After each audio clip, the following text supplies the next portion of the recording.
Kristy, welcome to the GROUPEX Podcast, mate. It's so good to see you and have you on my show. Thank you so much for having me. I'm a big fan. Love this. I love it. So we'll kick it off as I have done with the last couple as well. One word that describes you. Loyal. Ooh, hello. I like this one already, and I think I can tell where this is going to go. So I like that. Now, a second one. Have you got your mobile phone near you? Yes, I do. Yep. Who was the last person? Who was the last person that texted you, and what did it say? The last person who texted me was Chids, actually, Michael Chidley, and he said, "Any chance you can cover my call for me on Friday at Cannington?" Nice. And then the second one says, "Please." And have you responded yet? Yes, I have, and I said, "Of course," and I knew that you were going to ask me because we'd already talked on the weekend about how he might need me. I love it. Oh, that's fantastic. So that leads me into our first question I want to ask you. How did you get into the fitness industry? Where does it begin? Well, actually, I just had my anniversary, my 15-year anniversary of working in the fitness industry. Yeah, thank you. Awesome. So I think, I don't know, maybe like a lot of group fitness people or fitness people in general, I have a bit of a background in sport, or I was pretty serious about my sport back in the day, and that's what led me into the gym as a very young teenager, like probably a little bit unusual. It was quite a long time ago. Quite unusual at that time. I remember I had to really specifically get permission to be allowed to train in the gym at a fairly young age as part of cross training for my sport. So I've always, loved fitness and been interested in it. But when I retired from my sport at 17, I then, went and had a proper adult life, and I didn't come back to it until I was 30, or in my 30s. Yep. And I was just your average front row participant, friends with all the instructors. And I was on maternity leave from my real job. So I used to be a bank manager, and I was on maternity. Yeah. Yep. So I've been in the bank for a decade. Quite a shift. Yeah. Yes. And I had 2 young children, and I still had, the bank's pretty good. I had 2 years maternity leave, and I still had 12 months left. And I thought, what am I going to do with my time? How about, this sounds really terrible, but if I work at the gym, I'm going anyway. So I'm going to the gym every day. My kids are in the crèche every day, but I can get paid to go to the gym. I get a free membership, free childcare. And then, maybe I'll go back to my real life one day later, and I just never went back. Never did. I think that's fantastic. I love that realization when we're going to the gym and then we go, hey, you mean I can get paid to do this? Hello. Yeah. I mean, I smile when I go to the gym, and I'm happy when I go to the gym. Not saying you weren't, but I'm just saying for me, especially, I was in telco, and I was smiling in the morning and I was smiling in the afternoon. That was when I was at the gym. And as when I realized, hey, I can be paid to smile. I can be paid to do, yes, please. Yeah. Yeah. I mean, I had, the great experience of having these incredible instructors who made it such a positive experience for them. And I sort of hadn't told anybody, but I'd said to my husband, I think I wouldn't mind doing that. And I hadn't told anyone. And I think the following week I had 3 instructors say, have you ever thought about being an instructor? Yep. So it was obviously meant to be. Yep.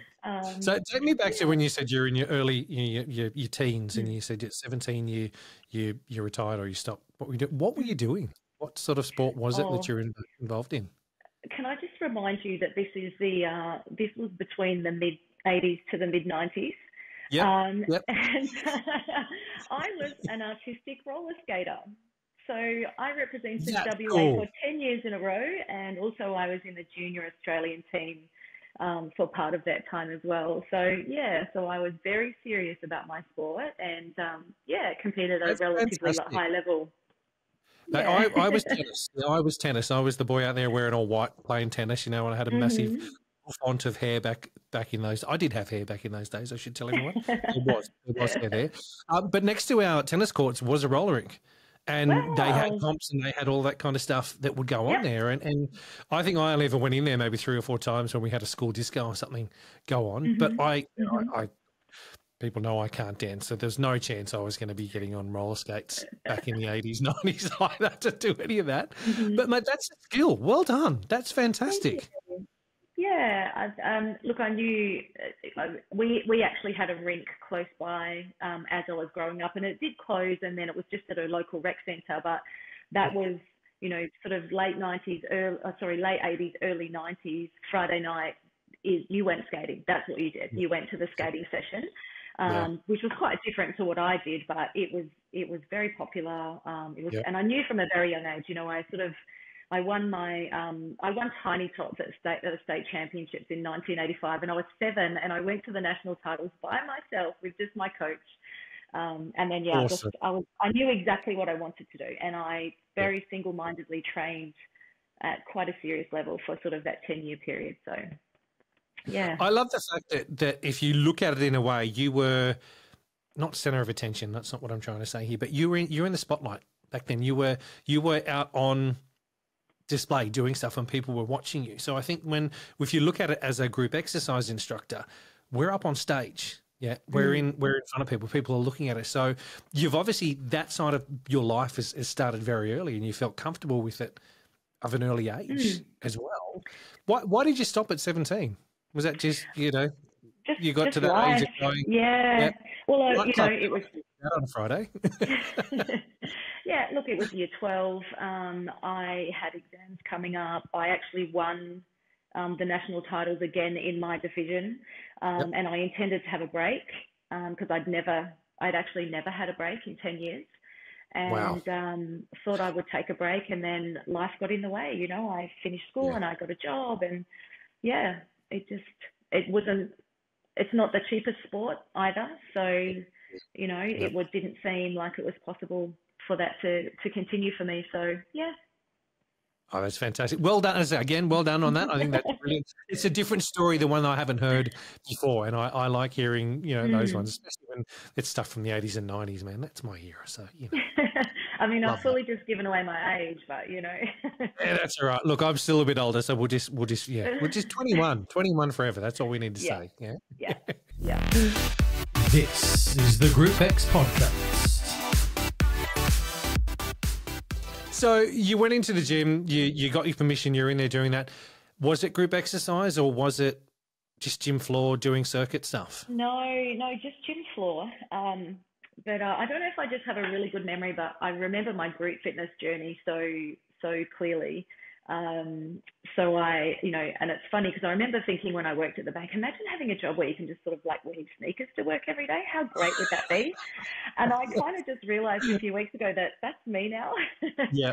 But no, obviously I was very active. I trained in the gym, and then I did aerobics style in the mornings at home.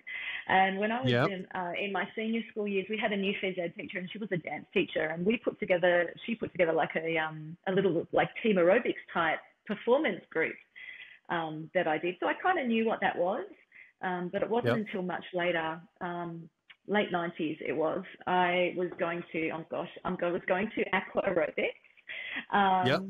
And I walked into the rec centre, and sort of off to the left there was this tiny little glass studio, really small, and there were people in there punching and kicking in the air, and I thought, gee, that looks fun. And it was body combat, and so the next week I went and did that class, and it was actually Barracuda, which I'm pretty sure is body combat number 1. Yes. Wow. And so the first week I went once, and the next week I went twice, and then within a couple of weeks I found body step and then body pump. And then life happened again, and it wasn't until it was the beginning of 2006 I joined a gym, and on the tour they showed me the studio, and I was like, yeah, I know what body pump is, I know all that. And then there was this tiny little black room in the back corner with some bikes in. Oh, that's RPM, but you know what? You don't want to do that until, you've got to be fit. If you want to do that class. I love that. And, here's me like with a 11-month-old baby thinking, well, how's that going to be? Like, really. Like, I feel like this is going to be my thing. Yeah. And loved it from the very first. I know the instructor, I know the release. It literally changed my life from there. So, yeah. I'm loving everything you're saying right now. You've just taken me on a journey from Barracuda, from combat number one. The music, I mean, I don't know what the music's like in combat these days, but the music back then was fantastic, because I think again, that's showing my age now when I say that, but it's the music that I really gelled with. You know, even though combat back then had the bells and the whoosh and all the sound effects that were going on. That was the best bit. Yes, it was. You knew what was coming. You knew when it was. It's still the same with Radical Fitness these days, because obviously the guys that designed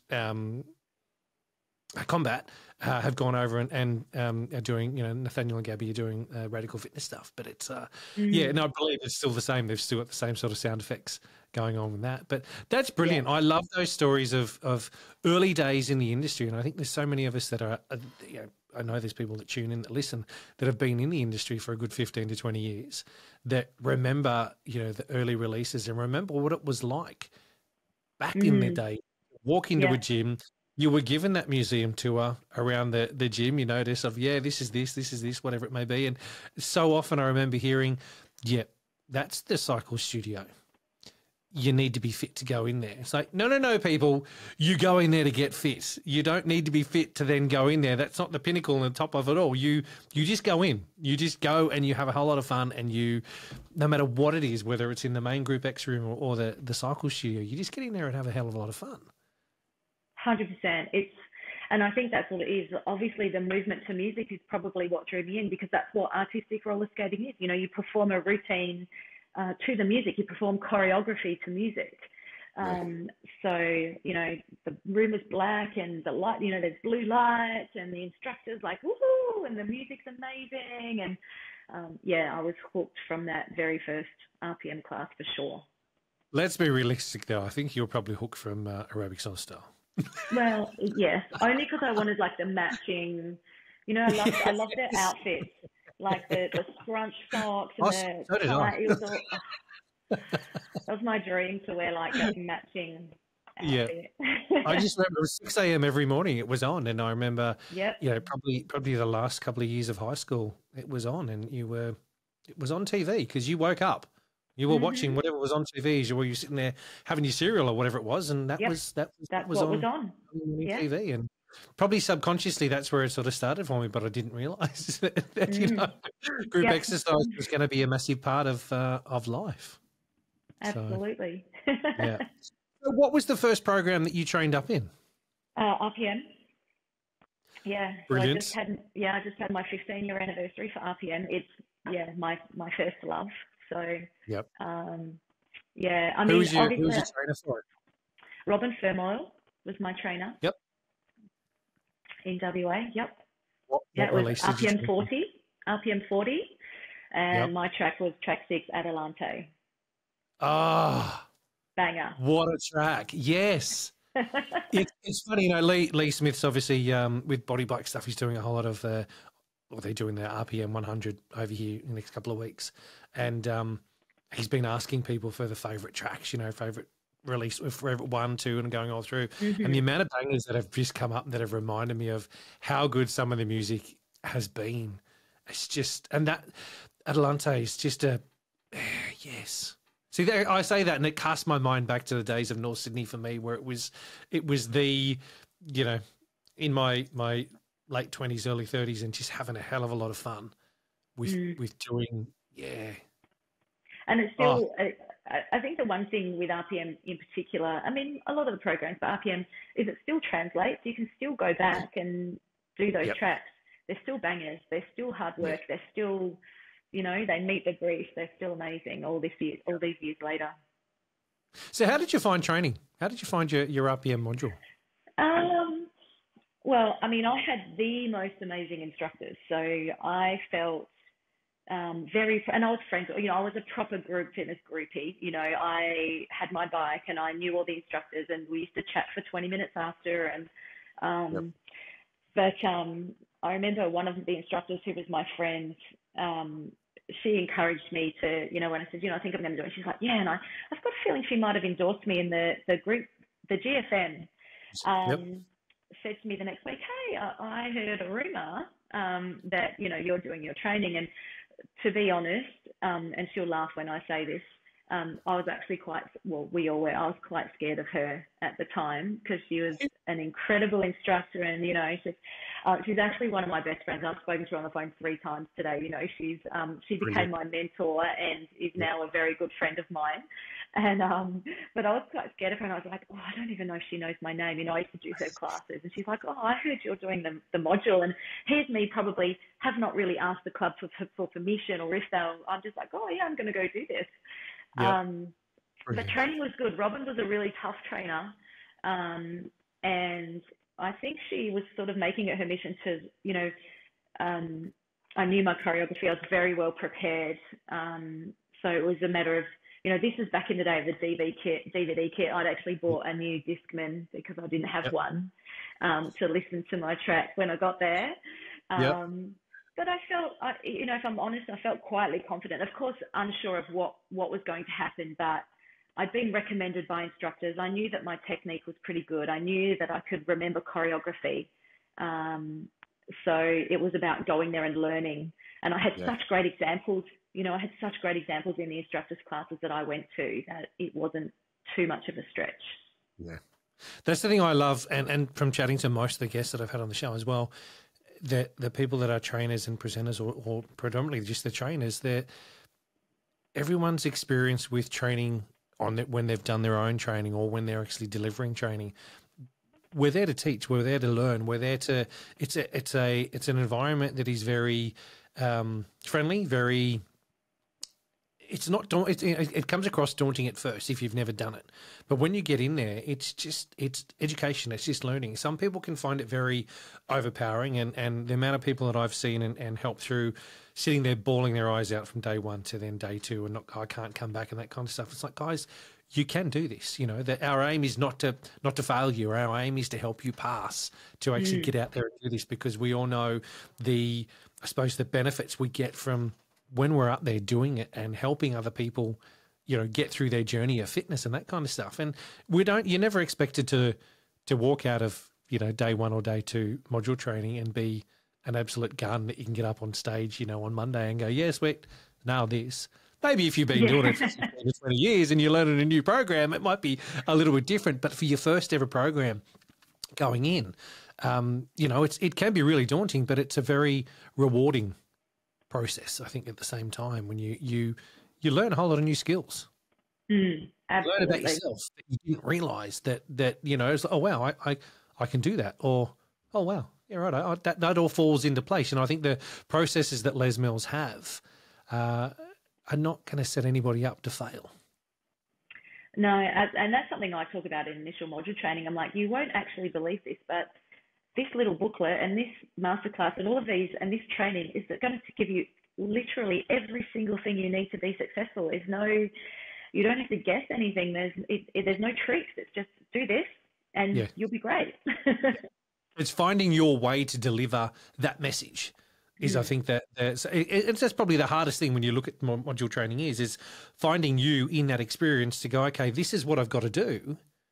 I've just got to find my style to actually show it out, because, I've mentioned this before. While Pete Manuel was, you know, Pete and Shannon were my two that helped me through a whole lot of stuff. And I started being a little Pete. I started being a little Shannon. Well, not little, because I'm a bloody unit, but I started mimicking those guys. And, you know, it wasn't until as I said before, I found me in that process. And that's when my class numbers started to increase and improve, because I just relaxed.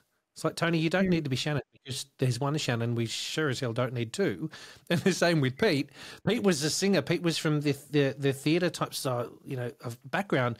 That was him. I was trying to do it and I just didn't fit. It was, you know, yeah, okay, yep, you're a little Pete, but how about you be you? And once I finally got that and put it all together, and I think that's what I'll try and share now with new instructors coming through, that guys, just be you. Don't try and be another Kristy. Don't try and be another Ian. Don't try and be another anybody else. Just learn from the person that's in front of you teaching you, and learn from the trainer, but put your flair into what you're doing. And that's when it all falls into place and members love you for who you are. Yeah, I think that when you're yourself, you attract the people who like you. Not everybody's going to like everybody, Okay. like you're not for everybody. And that's hard because, obviously we're doing this because we want to help people. So we feel like if someone doesn't like us, we feel like maybe that's a missed opportunity, for instance. But what we need to focus on are the people who actually do like us. So rather than trying to pretend to be somebody else, if you just be yourself, you're going to attract those right people. And they'll tell you that I come to your class because I like the way you do this. Yeah. Or, and that's when it takes a while to learn that, I think. I think it's quite an extensive process to learn to be an instructor. And I always think that the instructors, they make it look so easy, right? You go to a class and they just, and it's like, I mean, really, how hard they look. They just get up, they sit on their bike and they put the mic on, turn the music on, and boom, and all this stuff comes out of their mouth. But actually, it's quite a structured process, and that can sometimes be a shock, I think, in initial module training. Maybe that's something that I think about. Like, I feel like I was pretty well prepared, but it was understanding the reasons why the instructor said this or why they did this. And then initial module training was like, I see. That's why they've said this, or that's why they say it in this way. And more of that comes with experience. And I think the more training you do, you hold on to that a little bit more. Firstly, you do an initial module, you go teach, and you're teaching, and then you sort of fall into your own rhythm. And it's not until you go train in another program or you do some type of upskill, you're like, I've been missing this opportunity in layer 2 coaching or whatever. And that's, it's that constant learning all the time. What's new in fitness? The Australian fitness industry news and commercial gym equipment suppliers website designed to provide fitness industry professionals with knowledge and information to make better informed business decisions. Yeah. Enjoy the journey, and as Bill Scully said the other day, trust the process. It's there for a reason. Go through it and be present in what you're doing, because it's your journey. As you said, I so vividly remember walking in, covering a class in North Sydney, and a girl that was sitting in the front row. She'd already got in there 20 minutes early, set herself up. I walked in, got up on stage, and she said, "Oh, are you teaching?" And I said, "Yeah." And she got up and she walked out. And, it kills you. It absolutely, as any instructor that's had it happen, you just sort of go, "Oh, righto, there's wind out of my sails gone." It's like, "Oh, shit, righto, yeah, cool." And just before you're about to hit play and go for 45, 50, 60 minutes, whatever it is, you just feel like shit. But you get through it. You're not, as I said, you're not everyone's cup of tea. And that's okay. That's completely fine. Those that don't like you won't come, but you'll find those, as you said, those that do like your style and like your way will come along. And it takes time to get that as well. You can't be a brand new instructor and then be comparing yourself to someone that's been doing it for 10 or 15 years and wondering why, oh, hang on, Kristy's class is full, but I've just started and I'm only getting 2 people. Well, 100%. What's going on there? It's that the whole, and that's, I'll lead on to a segue for a second, but instructors that are in a peak time slot that think they're amazing. If you're an amazing instructor, let me put you on the shittest time slot I've got in my club, and let's see what you can do over there. Because I'll be honest, and there's probably people I'll annoy when I say this, but a monkey could teach 5:30 on a Monday. If 5:30 on a Monday is your peak time slot where everybody's in the gym, it matters probably about 3%. On who's up on that stage, but people are going to be coming in and they're going to be going, "Yep, cool," because that's the time they train, that's the program they do. Yep, happy days. Yeah, absolutely. I would love getting those gun instructors that think they're amazing that do that class and go, "Hey, my Thursday night 5:30 time slot's the one struggling. Can I get you over here?" But Tony, I don't teach Thursday nights. Oh, okay. Oh, that's right. Late night shopping. That's right. I remember now. That's right. Yeah, I'm busy that night. Hey, is late night shopping still a thing in Perth? Yes, because we're very backwards. Our closes. We're actually open till 9. Oh no, we're not actually. So supermarkets are open till 9 Monday to Friday. But the other shops are only Thursday night. Thursday night still late night shopping in Perth. You go late night. How long has it been since you've been late night shopping? Well, I'm at work, Tony, so teaching group fitness on a Thursday night. You're teaching that 5:30 class. Brilliant. Yes, no, I love that. I was talking to Rachel about that the other day, about late night shopping, and we like when, growing up, when I was in not preschool, primary school and then high school, we, Thursday night would be like, we're going to have dinner, or we'll go out, or we'll go out for dinner, or whatever, and it was Thursday night. I don't think I've done that probably for the last 20 years. No. I can't remember going out late night shopping. For a lot of people who work a big girl job, like a proper full-time job, maybe that is the time that you have. But obviously I've had a flexible job for 15 years. So it's not necessary for me to shop on Thursday night. No, it was a conversation around, attendance at a gym, and it was always that, don't put too many classes on a Thursday night because people won't come.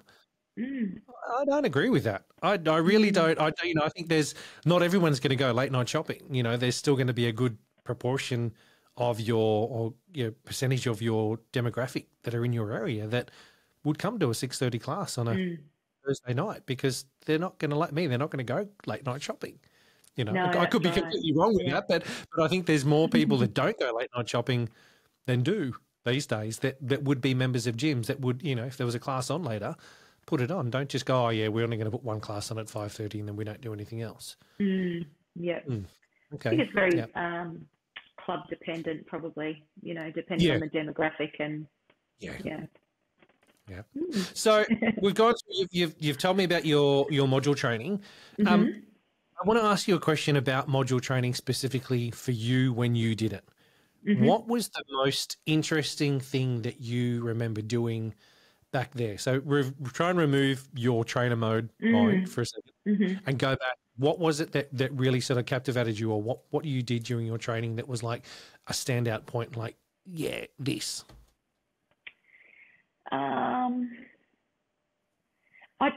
Obviously it was very physical. The modules were pretty big. Like my body pump module had 20 people on it and 3 trainers, and was 3 days in a row. So that was very, very physical. I definitely have to say, probably for me personally, it was the coaching. The coaching side of it. And maybe probably the biggest thing I had is sort of the connection. I think when I first became an instructor, as much as I wanted to help people, it was more like, this is actually going to fit in with my life, and this is going to be a cool thing to do, like free gym membership, and I'm going to get paid to go to the gym. And then all of a sudden you sort of have this feeling that's actually really not, that's not what it's about at all.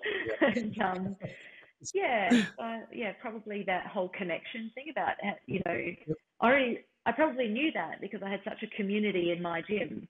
So the members that I used to train with back then, before I became an instructor, some of them still do my classes today, 15 years later. Brilliant. So I knew it, but I guess I hadn't really thought about that connection thing as much. What about now as a trainer? What's that? I mean, I know you've got to deliver the whole course, but is there one area of the training that you really emphasize with your trainees when they come in? Is there one area where you not enjoy more than the others? Because that's not what I'm trying to get across. But I'm just trying to understand, is there one area that you focus on a little bit more, that you feel is a bit more important as a newbie when they're first out there? It's a hard one because, nailing the basics is really important. But one of my real passions is positive motivational language, and in coaching and in the fitness industry. And I find that there's still a lot of instructors out there, and this is no shade on them, but there's still a lot of that really old school, no pain, no gain, all of those, when we're trying to, like, how we try to motivate people. And I think people sort of fall into this habit of, I want you to do this and I need you to do this. And I think you can get people to train really hard if they're doing it for their own reasons, not because the trainer's yelling at them. Right. So if we can just switch our language slightly. So obviously it's not something we go into a great detail in initial module training, because that's not, not something that they're being assessed on. But I do always like to bring it up when we go into that motivational obviously when in connection, we talk about connection and motivation and how we're going to connect with those people. And layer 3 coaching, we talk about motivation and inspiration. And, people will often say, hey, I know you can do better than this, add more resistance, or, they sort of hear a lot of that out in the gym. And I'm like, but what if we said, if you're feeling great today, how about you try a little more and see how that feels? Or, could you go a little faster, or why don't you? Or let's do this together instead of, I want you to train as hard as you can. So it's hard. It's not about you. Yes. Yeah. I love that. That's absolutely, I love it. It's brilliant because it's taking it away from you as the instructor. I want you to do this. I need you to. And I don't want you to or need you to do anything. Yeah. I would like you to do what you can do right here, right now. And that, as you said, that change of language is so important. That I think you're right. Though, as you said, brand new instructors, it's something that they will get to, something they should aspire to get to in the way their language is. At first, get the basics out. Yep, throw it out there, stand up, sit down, do, whatever it may be. We're going to be doing this. I need you to feel this, or however it may be, until you're at that stage where you're comfortable in your own teaching, that the language that you use and what comes out of your mouth isn't so much about, oh, you should feel that. How about, are you feeling it in? Yeah. Or you should feel it in, not so much Rachel and I were talking about the other night, a throwaway comment that is in those hamstrings. How about saying your hamstrings? Yeah. While there could be 20 or 30 people in front of you, what you say should still be directed at one person because there's one person listening. Yes, absolutely. Yeah, that's I'm glad you brought that up. Yeah. Yeah, I don't know if that answers your question really, because it's not pivotal to becoming certified, right? It's not. No, but it's still, I think that's a good takeaway for any instructor at any level, to be able to realize that, guys, not about you. Yeah. And when you realize it's not about you, it'd be make it about them, your language and everything, and everything changes in the way that you teach. There was a post that I put up on the GROUPEX Facebook page the other day, and the response that someone wrote was, learn their names and use it. Yeah, simple as that. Yeah, the easiest thing to actually get more people into your classes is to learn their names, say their names, use their names. Know who the people are that are in front of you and connect with them. And it's so true. Yeah, there's to me there's a hell of a lot more. But when you look at that one thing, that's vital for any instructor, guys. If you don't know who's in front of you, get to know who's in front of you. As you said before you started, you'd hang around after class for 15, 20 minutes, chatting to those instructors. They knew you. Yeah, they were making it. It's that make sure you rock up 10 or 15 minutes before class, hang around for 10 or 15 minutes after. The bullshit of people saying, oh, we're not paid to do that. Sorry, you are. Just do it. That's what's going to help your numbers to increase your attendance in your class. Yes, for the gym, but it's you. It's what you're doing in there. And surely people want more numbers, more attendance in their class. Not just rocking up. We don't just rock up for 6 people. I mean, we do, but, it's much better when you've got double that or triple that in your class rather than just the 6 there. There's more atmosphere going on. Yeah, well, it is. It's a group thing. It's not one-on-one training. Yeah. Yeah, so it's fun. It's fun when the class is busy. Now, tell me, have you had an experience where you've had someone really, and I don't want you to show names because that's not what this is about, but come through module training and it's an absolute debacle? They just don't get it. It's like they don't know their left from their right. Have you had that experience? So I don't know if it's an RPM thing, but I have a high proportion of people coming to do their very first certification for RPM. So in any given module, the majority and more than the majority, sometimes 80, 90%, sometimes I'll have a group where they're all brand new. Wow. So I love hearing that. Yeah. And that's been my experience in the last 3 years. I might say if I've got 9 people on a module, maybe one of them certified in another program and the rest are all brand new. So it creates an interesting training space because you're starting from scratch. Yeah. They know and as I said, they go to these classes and they see instructors on stage and go, well, look, I mean, how hard can it be? You stand up, sit down, go fast, go slow. That's RPM, right? It's not that hard. And because, you know, the quality of instructors out there is so high, they're like, well, God, surely I could do that. And then they come to initial model training, and all of a sudden you're like, okay, you've got to do this, and you've got to do this, and you've got to do this, and there's quite a lot of boxes to tick. And they're like, oh, I thought you just got up there and just said stuff. So yeah, I have had a few experiences where it's taken a number of opportunities to get across the line in the end, you know, and which is totally okay, because not everybody is good to go in 8 weeks, you know. It's a huge time commitment, it's a huge financial commitment, you know. Most people have other things in their life, and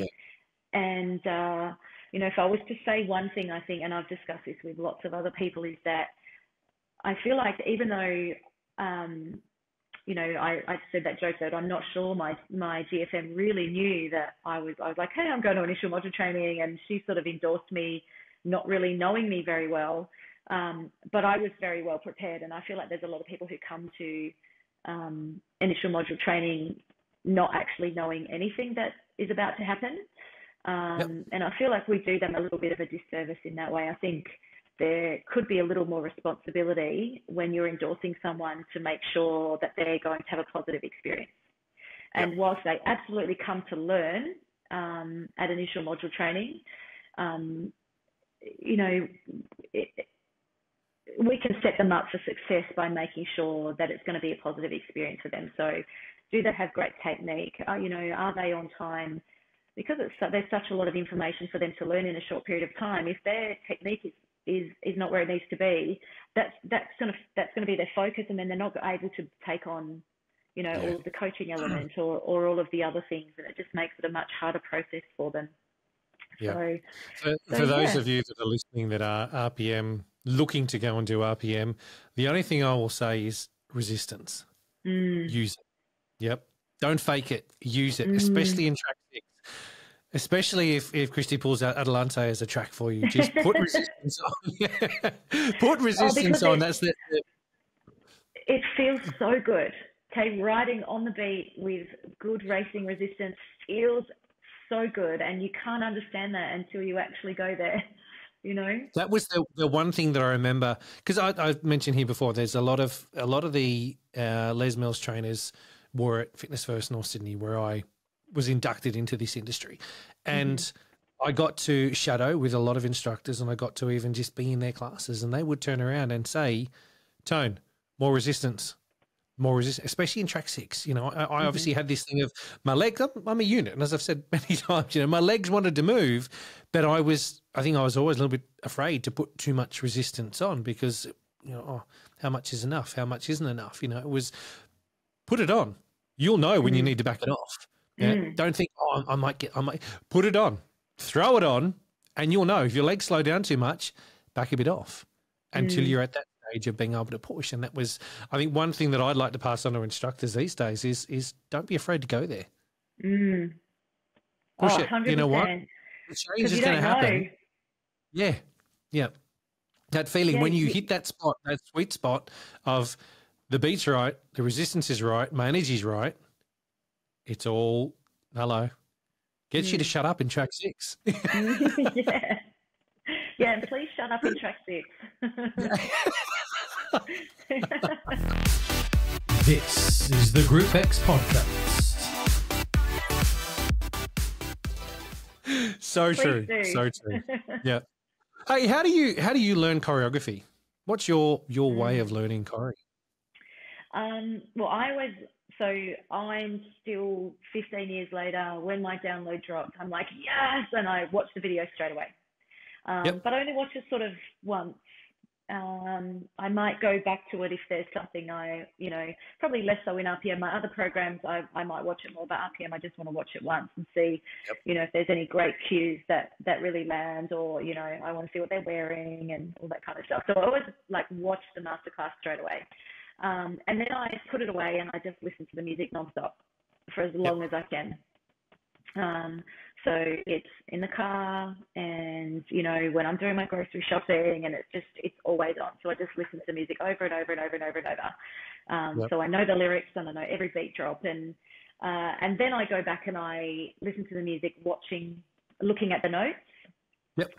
Because I can't learn from the video, you know, I can watch the video, but I don't know that it's 3 45-second race. I can't make that compute in my mind until I can see it physically written down. And so once I've listened to the music with the notes, then I sort of have like a photographic image of the notes in my mind, and I see the pattern, and I can say, you know, this mountain is, you know, 30-second short climb, and then you've got 2.5 minutes and 1 minute, and I just know. And because I know the music so well, it just all falls into place. Yeah. No, I'm similar with that, and I think that's everyone learns in a different way. Yeah, there's some people that won't listen to the music until they're about to get on and teach because they've watched the video or it's not a video anymore. Yeah, it is a video. Watch the video time and time again, and they've sat down and watched that masterclass and gone, yep. I know what to say. I know I've got it all. I'm identical to the way you are. Yeah, I would have watched it. Yeah, just to sort of get a bit of okay, what's this all about? Yeah, cool. Okay, see the vibe, feel what's going on. But then the music was on my iPod as soon as I possibly could. Constant. Have him in the car. Yeah, as you said, grocery shopping. You know, it'd be everywhere you possibly could between PC sessions or whatever it was. It'd be in my ears listening because I wanted to know that music inside out and back to front. Because if you know the music, as you said, and you know the highs and lows and beats and where things drop and change, you're pretty much going to be able to work out what the choreography is going to be doing. Yep. Yeah, I mean, in RTM especially, you can often, at pump is a bit like that as well. You can often guess what the rhythm is. Yeah. Sometimes you get it wrong, but you know, you have a rough idea, and then it's very simple. It comes together. I mean, I listen to the music. My kids, I mean, not so much now because, you know, they're older and they have AirPods in all the time, so they don't listen at all. But they're like, oh gosh, are we listening to this music again? You know. Yep. Is that your work music again? Yes, deal with it. Yeah. Oh, they're used to it now. They're totally fine. Yeah. Love it. How do you get across then to instructors, newbies, the best way to learn music, or do you let them find their way? Well, I think it's important to find your own way because everybody does learn things differently. And I'm very lucky that I find learning choreography usually pretty easy. Like it's not you know, it comes relatively maybe because I've been doing it for a long time. I've always found learning choreography not overly difficult. But yeah, it all starts with the music. I think no matter what your natural style of learning is, I think if you don't know the music, then it's probably going to be very difficult for you. But, you know, maybe you're a numbers person.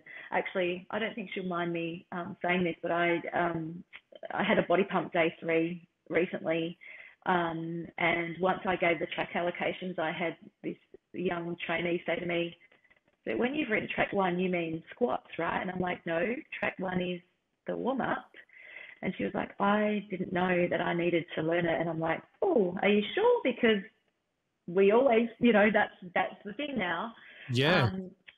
She was last, and she was the last, and she was teaching the warm-up for the second time. And she had to cram the warm-up in a very short space of time. And she's a numbers person. So she literally went 4 deadlifts, 8 dead rows, 8 squats, and she actually managed to get it right just because that was her. Yeah, which is incredible, right? So I think that's a good example of, you know, I mean, warm-up's like the hardest track in body pump too because you've got to coach everything. Yes. But so find your style, but also don't be afraid to try different things. You know, like because you might think you're in this habit of, I'm learning this great, but then you might go, you know what, when I watch the masterclass, that really cements that for me. Or, you know, if I read the notes and I can see the pattern, or I can memorize the numbers, you know, that kind of thing can sometimes help. Yeah. No, I like that because it's everyone learns in a different way, and I think you find what's right for you. You find what's going to work, and it's okay for it to change. Yeah, it's okay for it to change halfway through. Just like it's okay to break up with your program if you stop liking it and you hate it for some reason, it's okay. You're allowed to stop. You're allowed to move on to another one. There are so many out there. It's okay. It's all okay. Well, yeah, because I mean, you don't actually have to do this. Like, no one's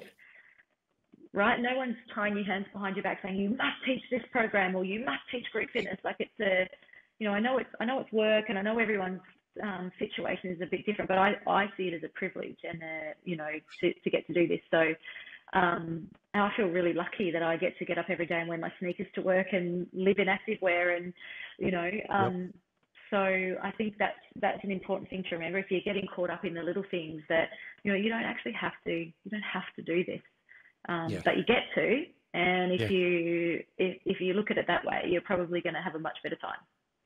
Yep. And please don't put your negativity up on social media. Yeah. Tony, there's a can of worms there. Don't open it, Tony. Don't open that one. Look, it's I'll be saying it, I'll be honest and say it's a bugbear of mine. There's that many Facebook groups that are out there that people will bitch and whinge and moan. Oh, I hate this release, or I hate this track, or I hate whatever. If you don't like it, don't do it. If you're falling out of love with your program, it's okay to fall out of love with your program. You know, we evolve as people. The programs evolve as programs. You're not going to like something the same forever. You know, you're going to go through certain things with certain programs. Like, that's just life. So don't shit all over it, because when you do, you bring other people down. But there are other people that love it. Just let them love it. You don't have to. Yeah, okay, you're allowed to have your own opinion, but seriously. Well, it's going back to that whole "you're not everyone's cup of tea" thing, right? Like, just because you don't like this particular thing doesn't mean someone else does. So if you don't like that song, someone else might love it. Or if you don't like that particular exercise, someone else might go, wow, this is the best thing I've ever done, you know. And I think that's like, we're getting paid to be there, but the members who come to our class, they're paying for that. They could be literally doing anything else with their time, but they're choosing to spend that time with us. And we don't know what's going on in anyone else's life, right? So you don't know. That could be the very best part of the highlight of their day. That can be the thing they most look forward to. And if you walk in there and you're complaining, or you don't want to be there, or, you know, you're negative, like, that's the best part of their day, and you've just spoiled it. Shit all over it. And look, we're all human, and we have bad days too. Like, nobody's perfect. But if we try our best and you know, aim to just remember why you do this, like remember why you wanted to do it in the first place. And I think if you do that, you know, we do a great exercise in initial model training. You know, why do you actually want to be an RPM instructor? And you write down a whole bunch of reasons. And what often happens if people do that exercise properly is that reason that they wrote as number one, because they think is the most important reason, often ends up not being ranked as highly as they thought. Yep. And when you think about all the other reasons why you might want to do it, every time things get hard, you go, but hang on a minute, that's not the reason why I do this. So when I feel that way, I'm not going to behave this way. It's kind of like, you know, we talk about our why, like what's your reason? Why do you do what you do? And if you come back to, when things get hard, if you come back to that, it can change the way you behave, or you know. And I think that's something that we need, you know, most of us are in that space where this is the type of culture that we work in, where we go, okay, why am I doing this? Am I behaving in accordance with my why? Yep. On that, what is your why? Why do you teach? Well, a great segue you had there too, by the way. I love that. Pardon, sorry? A great segue into the next question I was going to ask you, which was your why. So, yeah, you did well. My why is just to create a space where people feel safe to be wherever I just want people to come and be happy, for whatever their reason is. You know, I think often when we first start, we want to help people get fit, or, you know, that is often very physical reasons, but now it's much more, you know, exercising makes us feel good, because whatever our goals are in the beginning, whether we achieve those goals or not, we still come. So I just want I want to create a space where everybody feels welcome, because moving your body feels great. You know, moving your body feels great. Feeling strong and capable feels great. So I want people to have that opportunity. I just want them to love it like I love it. That's another question then, which is what I've been asking a lot lately, is what do you love about group exercise? Yeah, and is that different to your why? Look, I love the feeling of moving. You know, I feel grateful that my body is healthy and can do what it does. And it's really hard to. I love the people. I love the music. You know, people, music, movement, all of that. Yep. I get it. I totally understand it. We could go so deep in this, and I think I stole this from Matt Sadler, who I was talking to. You know, I work with him in another area, and he was saying, take what you do seriously, but not yourself. And I'm constantly in that state of that. It's just exercising to music, like it's not that big of a deal. Take what you do seriously, but not yourself. But not yourself. Yeah. So take what you do seriously, but not yourself. So it's not me. That's Matt Sadler, where he can have all the credit there. But and this is the hard part about our job, right? Is that it's just exercising to music. It's not that big of a deal, like really. Yeah. But also you can change. But also you can change people's lives. So no pressure.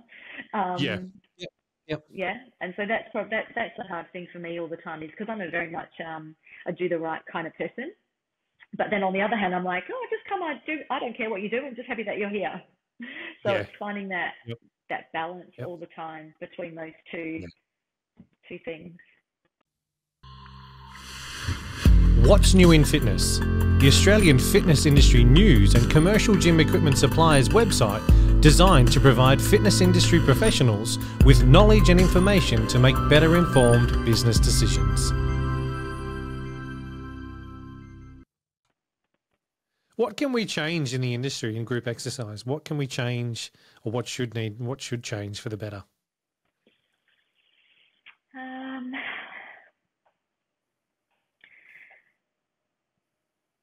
I think, I would always say that group exercise is undervalued by the rest of the industry in general. Maybe not, especially what we do, taken a little bit less seriously or there is a perception that it's taken a bit less seriously. So I'd love to see people appreciate how important it is. You know, we know that it's important for member retention in clubs. We know that people who come to classes hold their memberships for longer and, all that kind of stuff. But then when it comes to the business side of things, like, that's just group fitness or that's just group exercise, and so I think what we could do better is understand how important it is and invest a little more. I think maybe the smaller boutique type offerings that invest more in their people, in their equipment, in their technology, that's the way the world is going now, I think. So I think that's something that we need to start thinking about if we want to stay relevant. It's funny you say that. I was reading an article this afternoon about group exercise and how the industry perceives group exercise, and how a big box gym sees it very differently to a boutique. Big box gym, PT gives me money. There's more. I'm going to put more money over there in PT and more attention on PT, or I'll put more attention in getting new sales. So we'll put more money and attention into membership consultants. They don't see the proper value of group exercise because it's still seen as a cost center.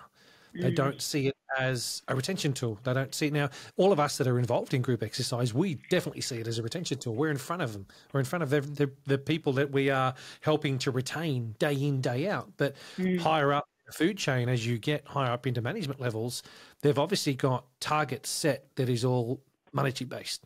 Yep. And so why you can't specifically put a value on what group exercise does for your business, as in you can't really sort of go, I had X amount of members and these X amount of members are just here for group exercise. You can in a boutique because that's why they're rocking up, because they're just doing group exercise. There's the industry needs to look at group exercise and really hone in on what group exercise does for us. Not only getting people to move in groups, we know, as you said, all those stats about, people hang around longer and attend more often, all that kind of stuff in groups. It's we've got to try and work out some way to show a monetary value on an individual person coming into group exercise for that club to be able to go, oh, okay. So I had 1,200 people come through, and all those 1,200 people have that value for those 1,200 people is X. Wow. Okay. That's what Group X is valued in my club. Holy moly, that's huge. You know, I think that as what you're saying is that perception needs to change big time. The industry needs to look at group exercise in a complete different set of eyes, but I think it's going to take a long time and a lot of people to get that message across, so that club owners and managers really start looking at, you know, oh, it's not just costing me wages and program fees every month or every week. There's more to it. And I think we need to, somehow in the industry, we all need to, as Group X instructors and Group X managers and, you know, those that are heavily involved in Group X, we need to get that message out and almost preach it daily to say, oi, no, you know, we're a value over here. We're not just that cost. Yeah, absolutely. Yeah, because the value, we know the value. It's just helping everybody to understand that. I don't know what the answer is, but it's not a new question either. You know, I think it's just it's one that we need to, I think, continually pose and continually get to the owners and managers and clubs to go, okay, what is group exercise worth for you as a business? Yeah. What if we took it away? What would happen? Yeah. Look at those clubs that have actually had group exercise and they've removed it. What's happened to their business? Yeah. Attendance has gone. Yeah, cool. We know that. But membership levels just drop. They just, you know, disappear. Yeah. So I think, there's probably an entire podcast series on that topic, and we'll for the moment. For sure. What does the future hold for you? I mean, you know, you're 21, so you've still got years and years ahead of you. Yeah. Are there, I mean, there's new programs that Les Mills have brought out. Are you looking to train up in new programs? Are you looking to diversify the programs you're currently teaching? What are your thoughts for the future? Yeah, well, I'm actually doing strength development training in a couple of weeks, so pretty excited about that. But outside of Les Mills, for about 18 months, I've been teaching Reformer Pilates. So I teach a lot of Reformer Pilates now. And I kind of joke that that's sort of my retirement plan because, I mean, look, you're going to have to pry me off that RPM bike. Like you know, like you will have to get me off there kicking and screaming. I feel like you can teach RPM pretty much forever. You can. So that's, you know, I don't have any plans of, you know, dropping anything. I teach quite a lot of programs. So, but I teach a lot of Reformer now, and that's been a really nice way of utilizing the skills that I've got, learning new skills, and it's sort of a big circle, you know, that's teaching me things that I can then take into my core class. And then there's things I know from core that I can use in my coaching in Reformer. And that's also, you know, it's very modern and it's very popular at the moment. So, there's quite a bit of work out there, and but it's really nice to sort of both sides of the coin. I absolutely love working out with people, but it's also really nice to be able to give them my sole focus and spend time with them one-on-one in that space as well. Brilliant. I like it. Hey, if there's one bit of advice that you want to pass on to instructors, what would it be? I think be yourself. I know we've already spoken about this, but you know,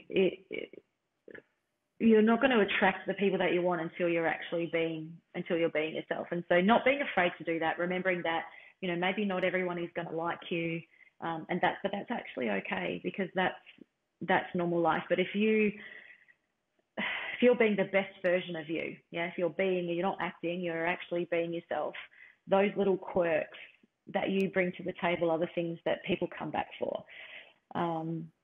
You know, and that's like, so, I mean, I sing in my classes, and it's sort of what I'm known for, right? Like, oh, that's that instructor who sings. And when Ian is doing track allocations, he's like, oh, I chose this one because I knew Kristy would sing it. That, you know, I always remember, you know, back in the days, the choreography notes used to say, this is a great track to sing along to if that's your thing. And I'm like, oh, that's my thing. But I'll never forget finishing a class one day and going to write my numbers in, and the receptionist being really scared and saying, I don't know how to say this, but I've had some feedback from a member, and I was like, okay, yeah, sure, what is it? And she said, because this member just walked out and said, I really don't like that instructor's class because she just sings way too much. But then I would say on a weekly basis, I have someone say to me, oh, are you a singer? Or, oh, I love your singing. Or, so, you just do what feels good for you, even though it's not about you, it's for them, but it can't be for them if you're not being true to yourself. Yeah. So true. I was a singer as well. Yep. I would love to sing along. And, I'd be saying to some people, I'm the one with the mic, so shut up. Yeah. I mean, what, you want me to coach? I just wanted to, do I have to coach or can I just sing this whole thing? I can coach and sing. I can sing the coaching if you like. Yeah.